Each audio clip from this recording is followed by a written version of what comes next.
Hello, my name's Gavin. This is Genre Books. It's Tuesday, it's Tag Tuesday, and today I have been tagged by Elaine at Cobaltdragon with, I think, her first original tag. This is the Dragon book tag. There are 8 prompts, so let's get straight to it. Prompt number 1, The Hobbit. Smaug loves gold and shiny things. What book or series have you enjoyed that features gold, shiny items, or has a shiny cover? The shiny object I have in mind is The Blue Star of The Blue Star, a book by Fletcher Pratt. The Blue Star is that shiny jewel you can see in the centre here. This is a Ballantine adult fantasy book and the first in the Ballantine adult fantasy main range. You can tell this because of the unicorn in the corner. I read this a couple of years ago now and I very much enjoyed it. It is a sort of medieval fantasy setting, but it's very much of a courtly kind of drama as well. Plenty of adventure, however. Religion and heretics and all of that fun stuff that goes alongside fantasy. It has some funny bits. It has some adventurous bits. It has a protagonist you would happily give a quick slap in the chops to bring him to his senses.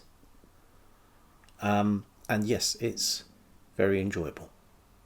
Prompt number 2, Dancing with Dragons. Dragons and cats go together. Do you have cats? No. Are you allergic to cats? Yes. A favourite book or series that features cats.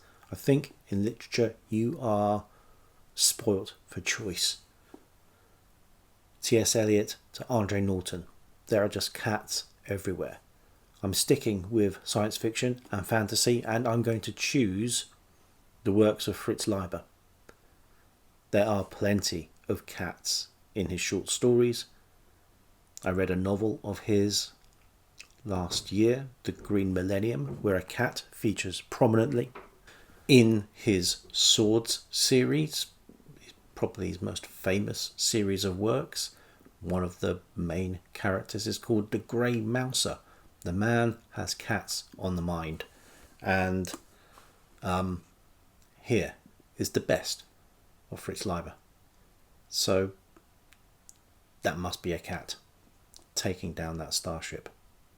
Prompt 3, Dragonology. What crafts or hobbies do you enjoy, and do you have books about crafts or hobbies?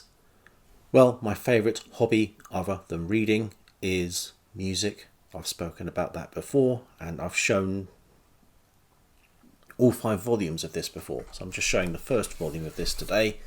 This is Richard Taraskin's music from the earliest notations to the 16th century. I'll be honest, I'm only about 150 pages into this. It is quite dense and drier than parchment, but I am learning stuff whenever I do read it.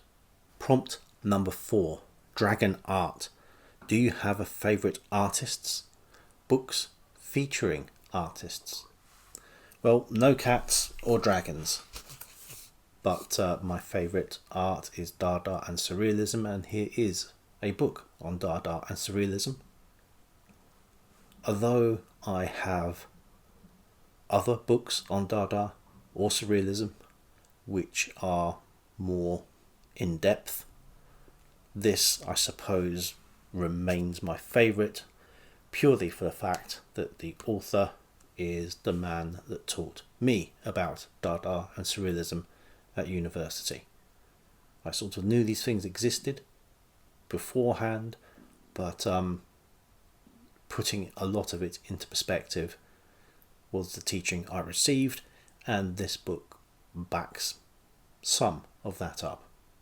Prompt number 5, How to live with dragons. Do you cover by, and what are your favourite colours?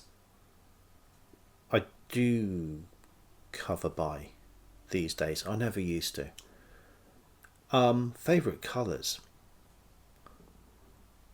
I suppose, my favourite colour, I think, is orange. So I suppose lots of those old penguins count. But I don't automatically buy something because it has orange on the cover. What book or series did you enjoy that features dragons? Returning to Ballantine, and well, this is sort of adjacent to the adult fantasy range. These books came out before the main Ballantine adult fantasy range. E.R. Edison. The first of these books is The Worm Ouroboros. You can see the dragon painting there around the edge. You can also see it again on the back cover. And although I don't have all three of the books in the main series, I have two of them. I have Mistress of Mistresses, where again you see the dragon, and A Fish Dinner in Memerson.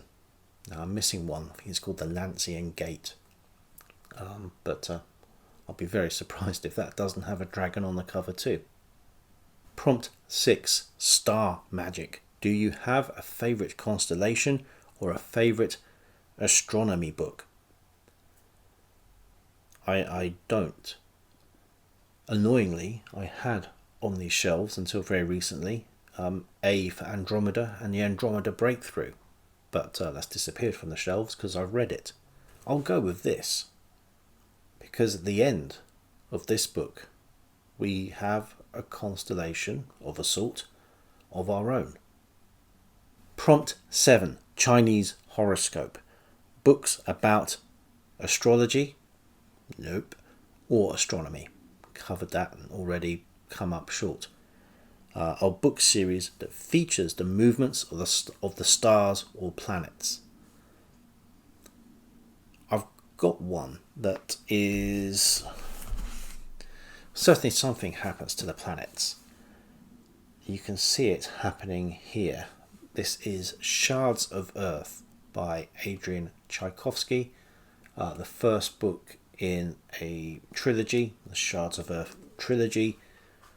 And there are these aliens, I think they're called the Architects, and they destroy planets seemingly for aesthetic pleasure, and you can see that happening to that planet. I've only read the first of this trilogy. I have the other two on the shelves above me.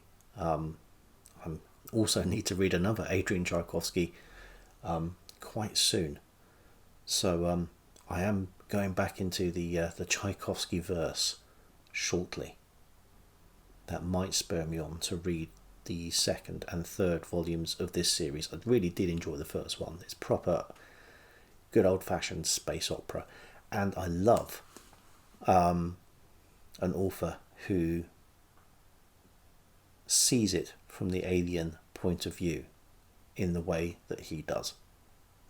Prompt number 8 is to tag other people, which I will do below the line, and it just remains for me to say thank you to Elaine for both creating the tag and for tagging me, and thank you to you for watching. Until next time.